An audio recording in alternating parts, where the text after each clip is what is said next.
Hey guys, welcome to my YouTube channel. तो आज मैं कुछ बताऊंगा सीक्वल के बारे में कि आप कैसे इसमें टेबल क्रिएट कर सकते हैं और बहुत सारी कुछ कमांड्स हैं जिससे आप अपना सीक्वल में क्वेरीज कर सकते हैं। तो केवल ये वीडियो केवल इसका इंट्रोडक्शन है। आगे इसके बहुत सारे पार्ट्स और आएंगे। इसमें आपको बहुत सारे मैं कीज बताऊँगा और कुछ कंस्ट्रेंट्स वगैरह बताऊँगा कि इसमें कैसे सीक्वल में यूज़ कर सकते हैं। ठीक है, तो आज के इस वीडियो में हम चलिए शुरू करते हैं। तो सबसे पहले एसक्यूएल में आपको पता होना चाहिए कि हम लोग क्यों करते हैं सीक्वल। ठीक है, पढ़ते क्यों हैं इसको, हम लोग सीक्वल को क्यों पढ़ते हैं। सीक्वल को पढ़ने के लिए सिर्फ एक बेसिक रीज़न है कि हम चाहते हैं हमारा जो भी डेटा हो वह सीक्वेंशली मैनर में और एक अच्छे तरीके से एक जगह स्टोर हो सकता है। इसको हो सके तो उसके लिए हम लोग क्वेरी लैंग्वेज यानी कि स्ट्रक्चर्ड क्वेरी लैंग्वेज सीक्वल को एसक्यूएल को यूज़ करते हैं। ठीक है, और ये जो माई सीक्वल है इससे अभी हम लोग क्वेरीज कर रहे हैं, ये एक ओपन सोर्स ऑफिस सॉफ्टवेयर है जो सबके लिए फ्रीली यूज़ है ताकि इसको कोई भी आसानी से यूज़ कर सकें। ठीक है, तो आज की इस वीडियो स्टार्ट करते हैं।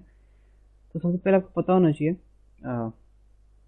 कि हम एसक्यूएल को जो हम टेबल क्रिएट करें वो क्यों क्रिएट करें, किस लिए क्रिएट करें और कैसे क्रिएट करें। ठीक है, तो सिंपल आपको पता होना चाहिए कि हमारे सिस्टम में या हमारे कमांड लाइन क्लाइंट में पहले से कितनी सारी वो चीज़ें हैं, वो डेटाबेसेस हैं जो पहले से प्रेजेंट हैं या मैंने बना रखे हैं या जो भी मैंने डेटाबेस क्रिएट किए हैं वो किस जगह पे हैं। तो उसके लिए बेसिक कमांड होती है शो डेटाबेसेस। ठीक है, शो डेटाबेसेस।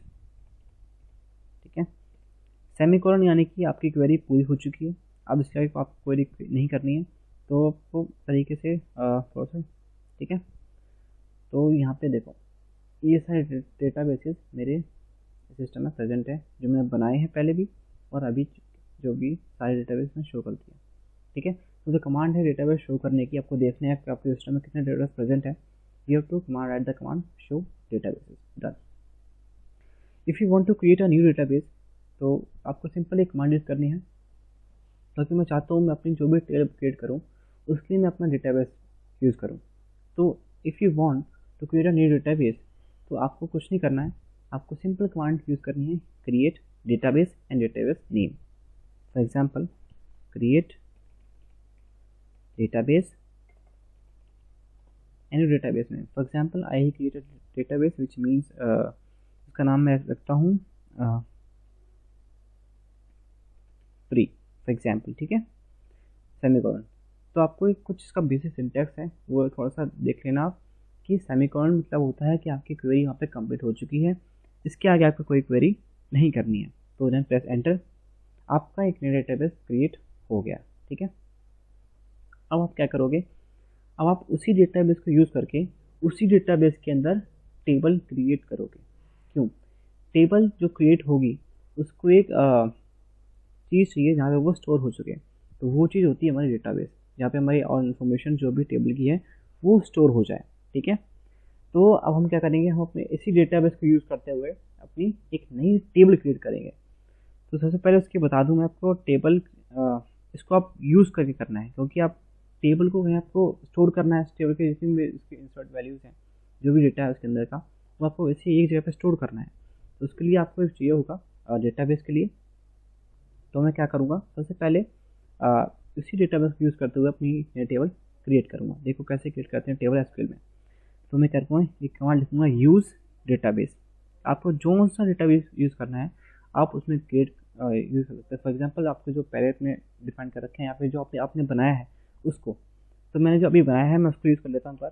तो pre use pre, here you can see that इसने क्या बोला, डेटाबेस हैज़ बीन चेंज्ड। ठीक है, यहाँ पे मेरा डेटाबेस चेंज हो गया, कुछ नहीं हुआ। ठीक है, अब मैं यहाँ पे क्या करूँगा, यहाँ पे मैं आप इसी डेटाबेस को यूज़ करते हुए एक अपनी टेबल क्रिएट करूँगा। ठीक है, एग्जांपल अब मुझे टेबल क्रिएट करनी है तो उसके लिए मेरे को सिंपल कमांड यूज़ करनी है क्रिएट टेबल। ठीक है, तो create table and your table name. For example I create a table which names is student. ठीक है, मैं एक स्टूडेंट नाम के टेबल को क्रिएट करता हूँ। डन। अब मैं क्या करूँगा, ब्रैकेट से अंदर वो सारा कॉलम्स लिखूँगा जो मैं चाहता हूँ कि इस टेबल में मेरे ऐड हो जाए, वो कॉलम्स मैं इसके अंदर शो कर दूँगा। फॉर एग्जांपल फर्स्ट कॉलम में लिखूँगा I want to write a roll number of the student. तो मैं क्या करूँगा, लिखूँगा रोल नंबर ऑफ स्टूडेंट, ठीक है, तो रोल नंबर डन। अब रोल नंबर क्या है, उसमें जो भी डेटा एंटर होगा वो एक इंटीजर फॉर्म में होगा, ठीक है। तो उसके लिए मैं इसके अंदर जो डेटा टाइप यूज़ करूँगा दैट इज़ इंट, ठीक है। You have know that about the int values. अब इसके अंदर इन दो ब्रैकेट्स में मैं इसके लिखूँगा लेंथ कि जो मैंने डेटा एंटर किया है उसके अंदर उसकी लेंथ कितनी होनी चाहिए, ठीक है। फॉर एग्जाम्पल मैं अपने लेंथ लिख देता हूँ 10, then press comma then enter. और उस टेबल के अंदर आपका एक कॉलम बिल्ट हो गया, ठीक है, बन चुका है। अब मैं चाहता हूँ मैं उसमें एक और कॉलम ऐड करूँ which is name is student name, तो नेम, ओके। अब जो नेम होगा स्टूडेंट का वो किस फॉर्म में होगा, वो एक कैरेक्टर होगा, वह हो सकता है वेरिएबल हो। तो उसके लिए मैं अपना क्या करूँगा, एक डेटा टाइप यूज़ करूँगा जो कि सीक्वल में यूज़ होता है, वो होता है varchar which means variable character, तो varchar, ठीक है, डन। नेम varchar, इसकी लेंथ दे देता हूँ मैं 20, देन कॉमा प्लस एंटर। अब मेरे दो कॉलम क्रिएट हो चुके हैं। Now I wanted to create a new column which name is subject, ठीक है। सब्जेक्ट वो भी एक नेम होगा, वो भी किसी का नाम होगा। तो उसके लिए मैं क्या यूज़ करूँगा, varchar and 10, then plus comma. अब मैं चाहता हूँ कि इसके अंदर मैं लिखूँ उस स्टूडेंट्स के मार्क्स, ठीक है। तो मैं एक और कॉलम सेट करूँगा विच नेम इज मार्क्स, वो भी एक इंटीजर वैल्यू होगी, तो मैं लिखूँगा int 10। Now I wanted to, मैं को बस अपने टेल में इन 4 कॉलम को ही ऐड करना है। तो मैं क्या करूँगा, यहीं पे अपने कमांड को पॉज कर दूंगा, फिर यहीं पे अपनी क्वेरी को रोक दूंगा। तो इसलिए मैं क्या यूज़ करूँगा, सेमीकोलन का, सेमीकोलन। इसका मतलब होता है सिस्टम समझ चुका है या सीक्वल समझ चुका है कि आपकी क्वेरी पूरी हो गई, इसके आगे आपको कोई क्वेरी नहीं करनी है, प्लस एंटर, ठीक है। देखिए तो यहाँ पे हमारी एक टेबल है, वो टेबल बन चुकी है, सिंपली हमारी टेबल बन चुकी है। देखो अब मैं चाहता हूँ, मुझे देखना है वो मेरी टेबल जो टेबुलर फॉर्म में क्रिएट हुई है वो कहाँ है, I want to show them, ठीक है। तो मैं इसको शो करूँगा आपको किस कमांड से, डिस्क्राइब से। अगर आप चाहें तो डिस्क्राइब को फुल ना लिख के शॉर्ट फॉर्म यूज़ करें, DESC, describe and your table name. मैं कहा डिस्क्राइब स्टूडेंट, ये देखो roll number, name, subject, marks. तो इस टेबुलर फॉर्म में मेरी टेबल उस डेटाबेस के अंदर, किसके अंदर, डेटाबेस ट्री के अंदर, या कह एंटर डेटा हो चुका है, टेबल वो क्रिएट हो चुकी है डेटाबेस ट्री के अंदर, ठीक है। तो यहाँ पे मेरी टेबल क्रिएट हो चुकी है। अब मैं चाहता हूँ कि इसके अंदर टेबल के अंदर कॉलम्स तो बन गए, now I wanted to add some values और सम डेटा, ठीक है, some information about the students. तो मैं क्या करूँगा, इसमें सिंपल से कमांड यूज़ करूँगा, ठीक है। देखो सीक्वल एक बेसिक लैंग्वेज है, एक क्वेरी लैंग्वेज है, तो इसमें केवल क्वेरीज करनी है सिंपली वे में, जैसे आप नॉर्मल अपनी लाइफ में करते हो। तो सिंपल मैं क्या करूँगा, अपनी वैल्यू को इंसर्ट करा दूँगा इसके अंदर। तो उसके लिए मैं कमांड लिखूँगा insert into and your table name student, ठीक है। अब इसके अंदर ब्रैकेट के अंदर मैं अपनी सारी वैल्यूज पुट कराऊंगा जो मैं चाहता हूँ कि फिल करना। लेकिन यही चीज़ मुझे, यही कमांड अब, क्योंकि मेरे पास 4 कॉलम्स हैं, तो हर एक के लिए लिखूँगा कमांड, और फिर मैं चाहता हूँ मैं बहुत सारे डेटा पे एंटर करूँ, तो बहुत सारे स्टूडेंट्स की लिस्ट बहुत ज़्यादा है, 100 या फिर जो भी है, ठीक है। तो मैं सिंपल एक कमांड यूज़ करूँगा इसके लिए। तो मैं चाहता हूँ कि मैं डेटा जितना भी है वो एक बार में एंटर हो जाए, ठीक है। तो मैं यहाँ पे क्या करूँगा, सिंपल सी इसको मैं इरेज करके, तो स्टूडेंट, ठीक है, मैं क्या करूँगा यहीं पे एक ही बार लिख के सारी वैल्यू एंटर कर दूंगा, इंसर्ट कर दूंगा उसके अंदर। फॉर एग्जाम्पल अब मैं इस ब्रैकेट के अंदर वो चीज़ लिखूंगा जो मेरे पास कॉलम्स अवेलेबल है, जिन कॉलम में मैं चाहता हूँ मैं अपनी डेटा को एंटर कराऊँ। मेरा फर्स्ट कॉलम है रोल नंबर, देन मेरे पास है नेम, ठीक है, एंड देन मेरे पास है सब्जेक्ट है, देन मेरे पास क्या है, मार्क्स। डन, ठीक है, डन। Then press enter. अब मेरे पास कॉलम मैंने क्या था, मैंने इसको कहा, मैंने क्वेरी की कि मेरी जितनी वैल्यूज़ हैं स्टूडेंट के अंदर वो इन कॉलम्स में इंसर्ट करा दो, इंसर्ट वैल्यूज़, ठीक है। अब कौन कौन सी वैल्यूज़ हैं वो मैं इसके अंदर लिखते जाऊँगा। फर्स्ट मेरा कॉलम है रोल नंबर का, तो फॉर एग्जांपल मैं लिख देता हूँ, मेरे एक स्टूडेंट है उसका रोल नंबर है 101, ठीक है, एग्जांपल के लिए, और उसका नेम है उसका नेम राहुल, ठीक है। तो आप जो भी नेम लिखोगे वो यूज़ करोगे एपोस्ट्रोफ को, then Rahul and apostrophe comma, ठीक है।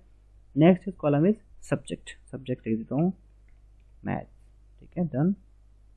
तो ये भी एक नेम है, इसको भी मैं एपोस्ट्रोफ के साथ लिखूंगा, ठीक है। नेक्स्ट इज मार्क्स लिख देता हूँ मैं 90, डन।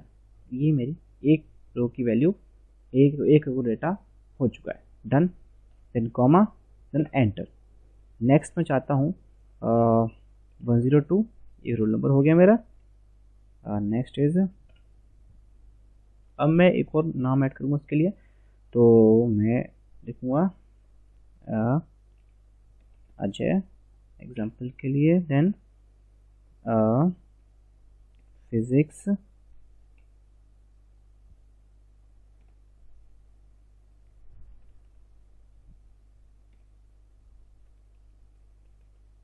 ठीक है, डन, कॉमा, ये सब्जेक्ट हो गया मेरा, and marks is 85, done, then comma, press enter. अब मैं चाहता हूँ मैं एक और कॉमा यूज़ करूँ और एक और चीज़ एंटर करूँ। उसके नेक्स्ट स्टूडेंट का रोल नंबर है 103 एंड उसका नेम है प्रिंस, ठीक है, कॉमा, उसका सब्जेक्ट है केमिस्ट्री,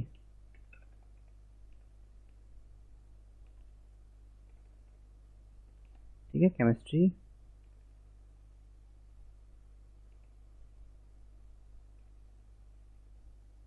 या पूरा से ले लेते हैं और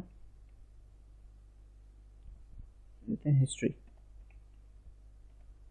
ठीक है, डन, सॉरी, हाँ, then comma, then is marks is going to be 60 57 XE,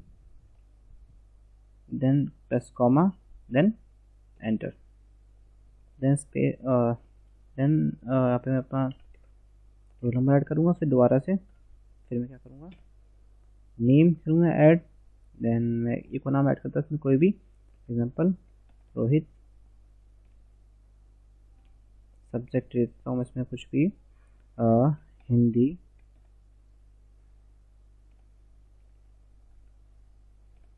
done. अब मैं कॉमा लगा के लिख दूँगा उसके मार्क्स 78, ठीक है।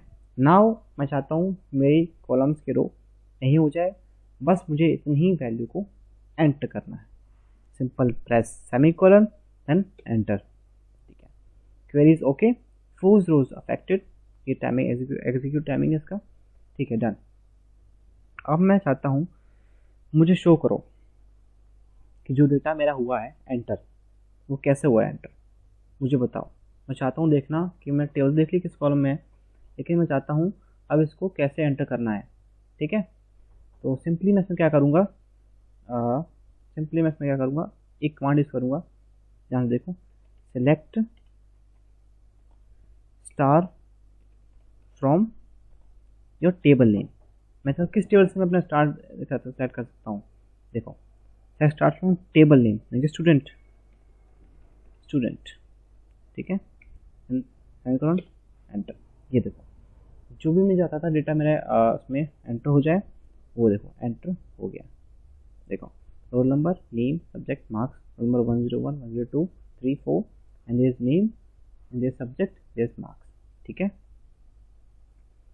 तो अभी इस फर्स्ट वीडियो में हम इतना ही पढ़ेंगे, हमने टेबल, तो मैं दोबारा से एक बार रिवाइज कर देता हूँ। तो सबसे पहले हम लोगों ने एक कमांड पढ़ी ताकि हम जान सकें हमारे सिस्टम में कौन कौन से डेटाबेस प्रेजेंट है, शो डेटाबेसेस। देन हमने एक अपना खुद का एक नया डेटाबेस क्रिएट किया विच नेम इज प्री। देन हम लोगों ने क्या किया, एक टेबल क्रिएट करी which name was student.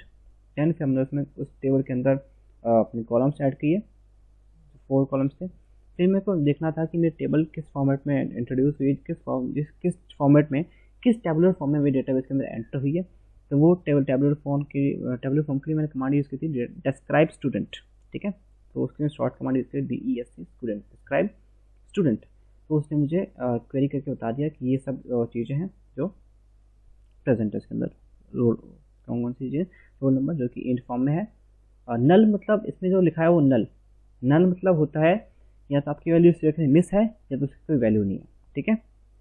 Then इसका आपको एक कॉलम दिखाई देगा की का।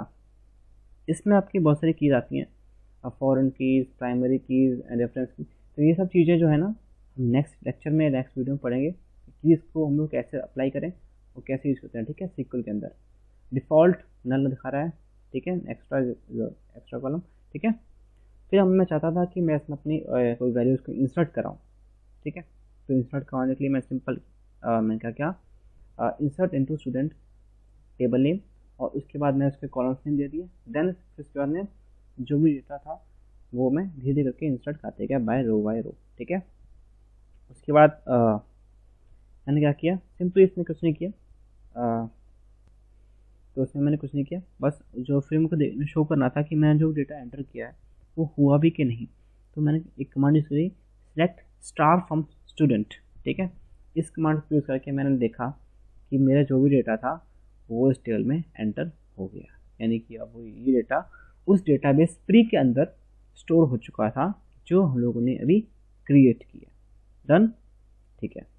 तो गाइस इसके बाद मेरी एक पार्ट 2 वीडियो आएगी जिसमें हम लोग पढ़ेंगे कीज़ के बारे में, जो हम कैसे प्राइमरी कीज़, फॉरेन कीज़ अपनी टेबल में यूज़ करके, और कुछ कमांड्स हैं, अपडेट कमांड्स, डिलीट कमांड्स, जो हम पहले पढ़ेंगे, ठीक है। तो thank you for guys watching this video and please subscribe my channel.